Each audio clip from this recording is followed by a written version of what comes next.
Justement, parce que oui, ka fien kalama ni fien sumalen de fier.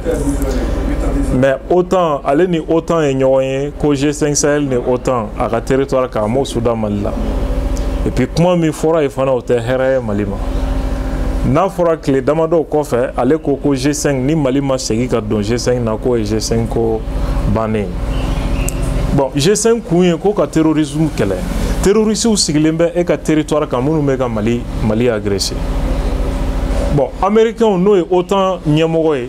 Oni ale mimbe ka sigi ko ka jatemina ke ko Mali ka do G5 Sahel la ko ka terrorisme kele. Américain era document publié mimba ira ka fo accord de be akmini Mauritanie jamana ni nyonche. Ate sanga jamana ma me mi awja aya ke an wa territoire kan ante senyom. Au accord de be Mauritanie nous ni nyonche. Farabou situation ka gelea c'est la complicité de Mauritanie parce que Farabou est d'où laban de ça ni caché Mauritanie ma. Donc terroristes nous n'ont malembe Mauritanie territoire quand tranquillement. Vous savez qu'à Mali qu'on a même n'a pas l'attaque nous qui 2016 ni fin c'était à partir du territoire mauritanien. Ou clair qu'à replier après ces attaques. Bon, en méthode au G5 pour quelles raisons? Hypocrisie de dos, mounaféria de dos, ou bien plan mina ODE parce que ou ka plan à cadre de G5 Mali Fouchira G5 qui a fait l'angolon de 600. Il faudra que Mali ka segi ka don toko bela odunte Mali arrangé. Mali bi alliance mi fana konono e ani risu ka je na faira mina au fana ni au G5 konna sécurité taka. Donc la meilleure solution pourrait ODE ka fanga d'Afrique Morokana Munumbi Mali segi ne sera numbeka. Donc c'est ce qui est en cours.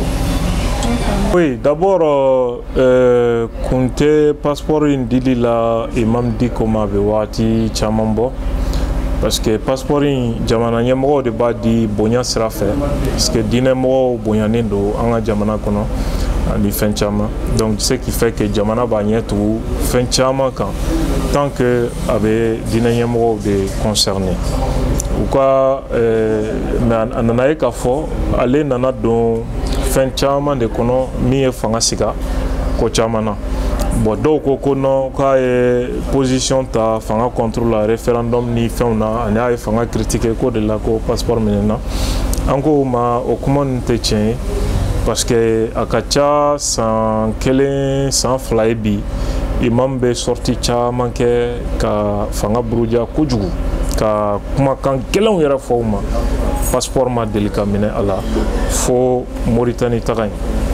Mauritanie tagay c'est fait ko chaman jatemnena. C'est vrai à Tarako conférence de pays pour la paix au Sahel ani kuma chama mais ananaye ka fo la jawara de tumbe duguma no ye autant jamana uka nyogonye min la nyini ye maliko kuma de o de tumbe sen autant de logique mi kono bi oye ka Mali ni Burkina fanga d'Afrique. Donc parce que Rissou beka sinsi Sahel kono Mali ni Burkina de sababula bibina ou américain ni autant jamana ou ka rivaldi. Donc au kele ne be Ukraine konna la ambe domne ko bi. Au kelen konna la anga source jonjon ka bo Mauritanie jamana kan lui information là c'est on t'a donné information be fanga ka niveau là mais ne ka niveau là. Oye ka for mission diplomatique d'obéi mimbe autant jamana ou concerné ni mamdi ko nyonye aka au tourner c'est fait donc ne ba ka passeport retirer li famu ka bla mirina mi kono o ni yorode anga jamana fana déstabiliser li sababu abesi lembe Mauritanie de ya fiengo amadon kufa de Mauritanie de terroriste nyamon chamambe usigilembe Mauritanie de et puis toarege muso do de bay musa clé mi fatumbe fonctionne en Mali kono musa binen ko fa mune façon na folota kata entreprise ou ni hôtel ou ni fond d'aile Mauritanie kono la olu de be ni ma jugu chama bismillah Mauritanie kono la ñoyen club bebeke o muso kelen kayrola ani rébellion nous c'est fait milliards munun dira ko ka nord développé ko de rébellion sababu o rébellion mo yo milliards ta kata château de Wuli Mauritanie